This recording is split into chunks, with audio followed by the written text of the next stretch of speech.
Hello, my name is Michael Bolden. I'm the founder and executive director of the 10th Amendment Center.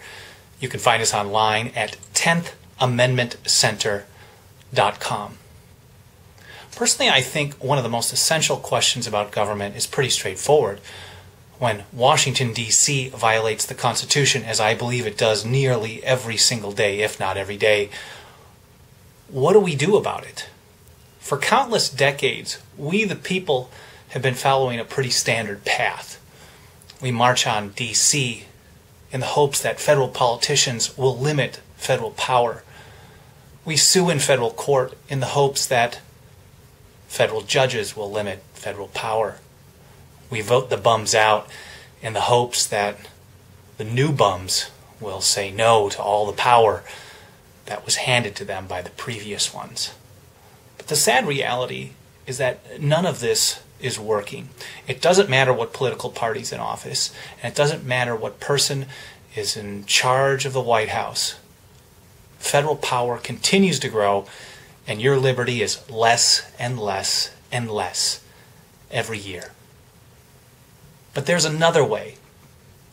As Thomas Jefferson advised, whenever the federal government assumes undelegated powers, quote, a nullification of the act is the rightful remedy. Since 2006, the 10th Amendment Center has been spearheading, the tip of the spear, in essence, of a new movement to stand up and say no, to reject and nullify unconstitutional federal laws, regulations, and mandates on a state level as they happen, as Thomas Jefferson advised us. Already 8 states have passed a Firearms Freedom Act to nullify some federal gun laws and regulations. 7 states have passed a Health Care Freedom Act to say no to national health care mandates. 15 states, most recently Arizona, are defying Washington D.C. on cannabis laws. And in fact, they're defying a federal court ruling in the Supreme Court in 2005 as well. And just this year, already in the beginning part of January, 6 states have already introduced and are considering the 10th Amendment Center's model legislation, the Federal Health Care Nullification Act.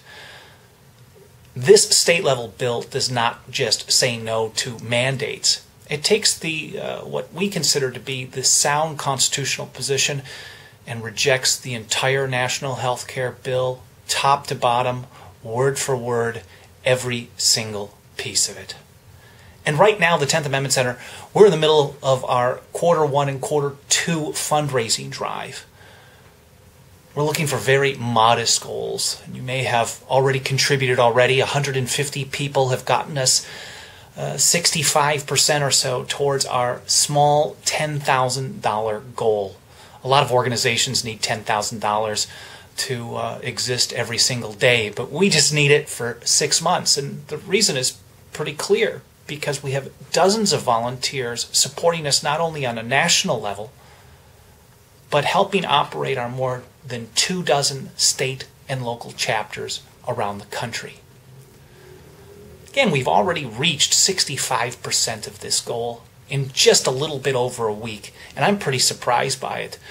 I didn't know if we'd even hit it at all, but thanks to the generous support of people like you watching this video right now, we're well on our way. And if we reach our goal, we're going to be able to continue the work that we're doing. We're going to continue putting out good articles, good research. We've already published a book and have another one in the works. And we've got plans for a weekly online radio show and much more. But we need your help to make this happen. So as we make our final push this week to reach our fundraising goal for the first half of 2011, please dig deep and help us out right now. Help us do what we always do. Stand up for the Constitution. Every issue, every time, no exceptions, and no excuses. Thank you. We're extremely grateful for your support.